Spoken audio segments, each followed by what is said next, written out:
हर हर महादेव। जय माता की, राधे राधे। हारे के सहारे खाटू श्याम हमारे चैनल में आपका स्वागत है। मैं आशा करती हूँ आप सब अच्छे होंगे, लाइफ में सब मस्त होंगे। हमें हमेशा अपनी लाइफ में मस्त रहना चाहिए, चाहे कितनी ही डिफ़िकल्ट्स हो, चाहे कितनी ही प्रॉब्लम्स हो, लेकिन हमें हमेशा अपनी लाइफ में मस्त रहना चाहिए। और आपका तहे दिल से शुक्रिया कि आपने मेरे चैनल को इतना मान सम्मान दिया, इतना प्यार दिया, इतना सराहा। आपका तहे दिल से शुक्रिया।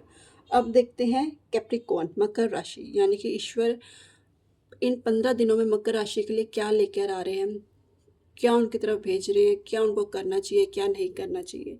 तो आइए देखते हैं मकर राशि। तो आप जिस भी देवी देवताओं को मानते हैं उनका नाम लीजिए, उनका स्मरण कीजिए, उनका ध्यान कीजिए और इन कार्ड्स में अपनी एनर्जी कनेक्ट कीजिए। मकर राशि।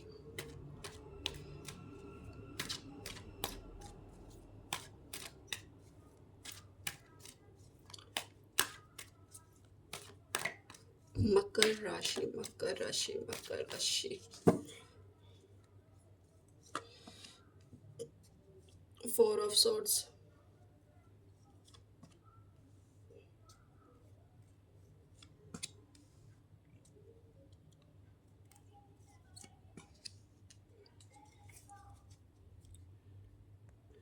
मकर राशि।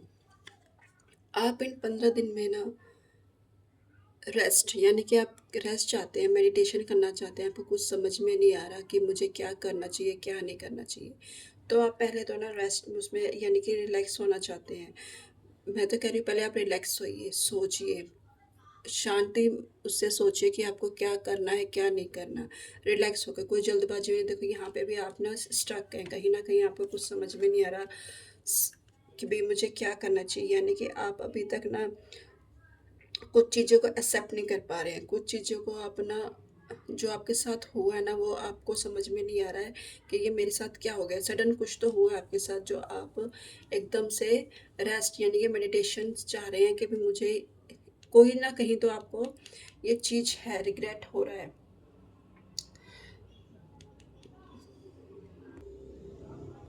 मैंने कहा ना यहाँ पे आप उदास हैं, जैसे आपको कुछ यानी कि या आप या एक चीज़ को कर करके ऊब गए हैं, या आपके लव रिलेशन में कुछ ऐसा हुआ है कि आपको आपके साथी ने आपको हल्का समझ लिया है, या वो ये चाहता है कि आप कुछ नहीं कर सकते, वो सामने वाला ये सोच रहा है कि आप ना कुछ नहीं कर सकते, आप ऐसे ही नहीं ठंडे बैठे रह सकते हो, आप कुछ नहीं कर सकते लाइफ में। तो कहीं न कहीं आपको उदासी है, किसी चीज़ में उदासी है, या ऐसा है कि भई कहीं करियर में या किसी चीज़ में आपको नहीं मिल पा रहा वो 100%। तो आप इन 15 दिन में मेडिटेशन जा रहे हैं और ईश्वर कह रहे हैं कि देखो अगर आपको नहीं समझ में आ रहा, आपको कुछ नहीं वो हो रहा, तो आप मेडिटेशन में जाइए, करिए, मेडिटेशन करिए, लेकिन साथ में साथ किसी की हेल्प भी ले सकते हैं। किसी को आप पूछ भी सकते हैं कि कहाँ मुझ में कमी है, कहाँ मुझ में ऐसा है कि मैं ये आगे नहीं कर पा रहा, आगे नहीं बढ़ पा रहा हूँ। तो किसी की हेल्प लीजिए, अपने आसपास के माहौल के, अपने बड़ों बड़ों से राय लीजिए, वो आपको इस ज़रूर सिचुएशन से बाहर निकालेंगे। और 7 ऑफ वेंट्स, ईश्वर कह रहे हैं ये संघर्ष ना देखो लाइफ का एक पार्ट है, चलता रहेगा, लेकिन आप अपनी तरफ से पूरा इस चीज़ से घबराइए मत, इन चीज़ से घबराइए मत। कहते हैं ना संघर्ष नहीं होगा लाइफ में तो हम कैसे आगे बढ़ेंगे, कैसे हम अपने आप को निखार सकेंगे।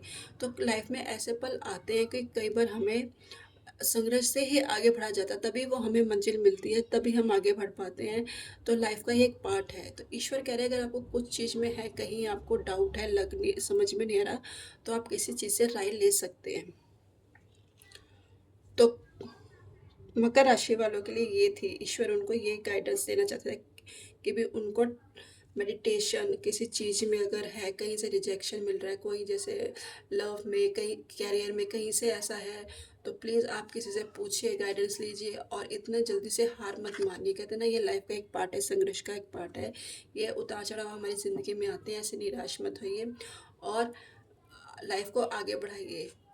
तो मकर राशि वालों के लिए ये संदेश था, ये गाइडेंस थी ईश्वर की तरफ से। तो तो आप कैसी लगे आपको मेरी रीडिंग, कमेंट कीजिए, लाइक कीजिए, सब्सक्राइब कीजिए और कमेंट में हर हर महादेव लिखिए। तो कल मिलते हैं एक नई रीडिंग के साथ। हर हर महादेव।